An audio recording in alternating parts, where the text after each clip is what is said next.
So I've made a video on how you could choose kung anong specialty yung dapat mong i-take, lalo na kung confused ka pa. Pero pag nasagot mo na kung anong specialization ang gusto mo, next question that comes to mind would be, saan? I'm Doc Junji, ang tropa mong residente, and in this video, let's talk about the pros and cons of doing your residency in a private versus a government hospital. By the way, this video is suggested by Nicole Angelique Corpus, so shout out to you. Let's talk private hospitals muna. On my estimate, there are more private hospitals than government hospitals that are offering residency programs. Now, one of the advantages of doing residency at a private institution is that most of the time, the consultants are more hands-on sa mga residente nila sa private. Why? Because the patients na handle mo sa private hospitals are the private patients of these consultants. These patients are the responsibility of those consultants, no? Hindi lang sila like naka-watch over sa residents on how they manage the patients. Sa private, patients talaga nila yon. They manage those patients, and as residents, pwede kang mag-suggest ng management kung may gusto kang ipagawa. Yes ma'am, ang plan sana namin was to repeat na lang kami CBC on the third day of antibiotics, if that's okay with you. Okay. Yes po.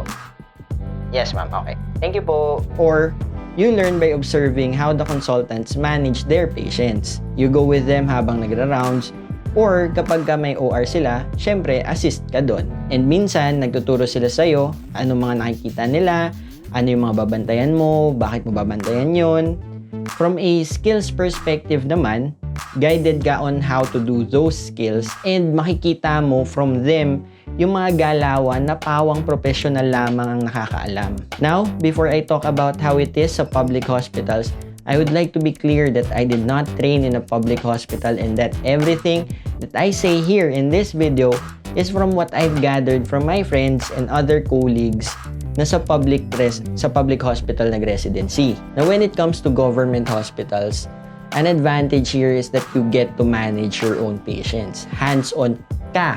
Yes, you're still somewhat guided by your consultants, but to a way lesser degree compared to private hospitals. As far as I know, sa public, patients are managed by teams. Like, isang team, may first year, may second year, blah, blah, blah. And may pinaka-senior resident, and that senior resident is the one who calls the shots. Siya din yung in contact with the consultant if need nila ng guidance. Of course, kahit sa government, meron pa din namang mga case presentations, exams, lectures, quizzes, etc.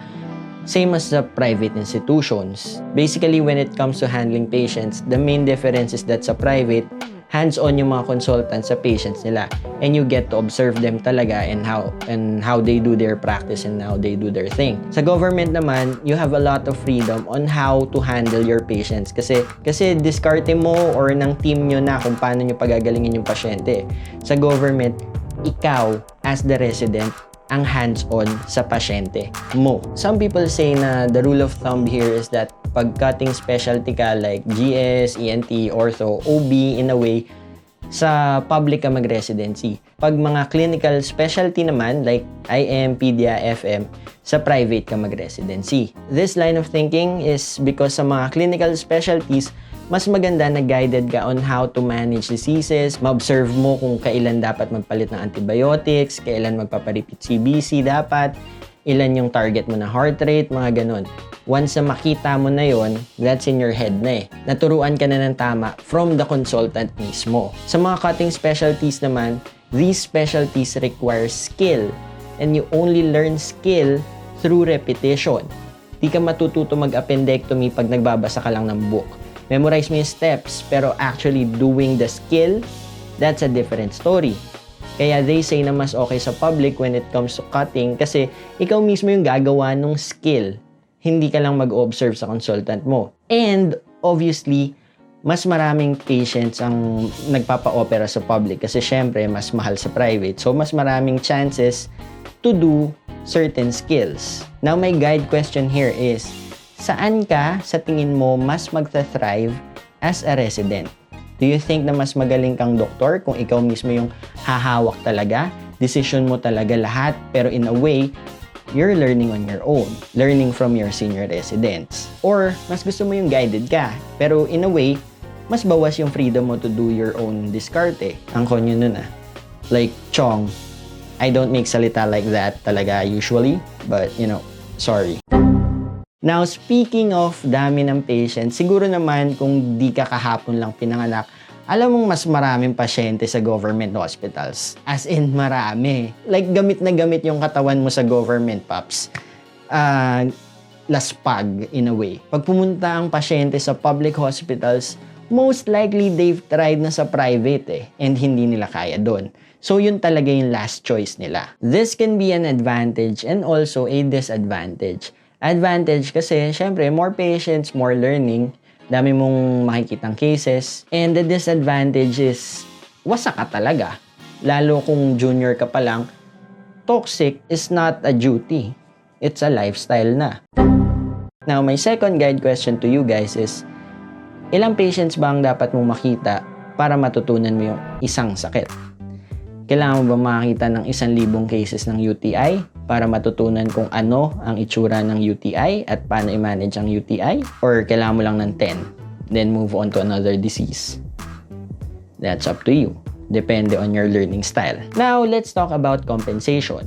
Kaching, kaching, kaching! A resident sa private institution earns around 20 to 30,000 pesos a month. That's it. Sarado yon. Walang dagdag, walang 13th month pay, walang overtime pay, walang holiday bonus, walang PhilHealth sharing, and bawal ka mag-moonlight kahit off ka pa. Yun na yun. Kung ilang years yung training mo, yun na yun. Kung ilang years yung training mo, that's your salary. Bawi ka na lang pag consultant ka na. Sobrang taas na nun pag nakakita ka ng private institution na 30,000 a month ang sweldo mo. Sobrang baba in comparison to how much we work. Like, we work 30-hour shifts every 3 days. Minsan, nurses earn more than residents sa mga private kasi nurses may holiday, may overtime yung iba, may hazard yung iba. Bakit? Kasi as a resident in a private institution, di ka considered as an employee. What? Shocking, di ba? Yes. You're not considered an employee. You are considered as a trainee. Kaya sinasabi nila na bawal yung more than 24 hours duty, blah, blah, blah. Yes, bawal. Para sa mga employee. Like nurses, medtechs, etc. Pero, para sa mga residents, ibang kwento yon. Now, sa government naman, malaki talaga yung sweldo mo pag resident ka. Minsan umaabot ng 50 to 60,000 a month with benefits pa as far as I know. I'm talking about monetary benefits. But sa government, very limited ang slot. So, agawan talaga sa mga hospital na yan for residency. Pera Pero consider this. Sobrang dami ng pasyente sa public. Mostly understaffed sila sa mga nurses, medtechs, and other positions. So, as a resident, madami kang gagawin na di nasakop ng training mo. Yes, more learnings, pero I just had to point that out. You decide if okay sa'yo yung ganong setup. Residents from public institutions earn up to 3 times more than those who train sa private. 3 times. Pero I think their pagod is also 3 times more than those who train in private institutions. So my guide question here is, walang pera pero pagod o may pera pero pagod na pagod? Now here's the last thing that I want you to consider when choosing kung saan ka magre-residency. Balance. Balance ba yung training and studies dun sa hospital na a-applyan mo? Or is it patient heavy? Then wala ka ng time mag-aral? Kasi di ka naman nandun para lang magpasyente. You're in training. And yes, kailangan mo ng skills, pero kailangan mo din magbasa. Or baka naman sobrang dami mong time mag-aral and magbasa, wala ka namang pasyente or kulang. Malalaman mo yan kung yung mga senior residents ng department na applyan mo is naghahabol pa rin ng cases. Like if it's a fairly common case, tapos naghahabol pa din sila kahit pag-graduate na sila, then baka kulang yung cases dun sa hospital na yon. Kasi hindi naman pwedeng basa ka lang ng basa kahit pa clinical yung specialty na kukuhanin mo. Kailangan mo rin makita yung pasyente. These are just some guide questions para maitanong mo sa sarili mo when deciding kung saan ka magre-residency. Kasi big decision yan eh. Matagalan yan. And di naman pwedeng quit ka ng quit. Kaya another tip here is to take your pre-residency seriously. Your pre-residency period should not only be them evaluating you, but also evaluate mo din yung experience mo sa kanila, sa hospital nila. Okay ka ba sa ganitong setup for years to come? Will I thrive in this system? Those are just some questions. And also, kung may ibang question ka pa about residency, check out these videos on the screen. Baka may mas may tulong pa ako sa'yo. I'll see you on those vids. Bye guys!